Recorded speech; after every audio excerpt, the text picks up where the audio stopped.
Hi guys, today we will talk about how to turn off ignore do not disturb on your Zoom app. We're going to figure out this solution on how you can do that on your Zoom app.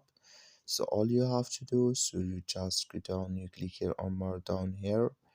So then it's going to take us through in this list.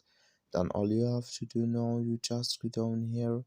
So then you click here on time shots, then you come to this list, then you just go down here. So then you come here to message notification settings, click on it, then you come to this list, you just go down here.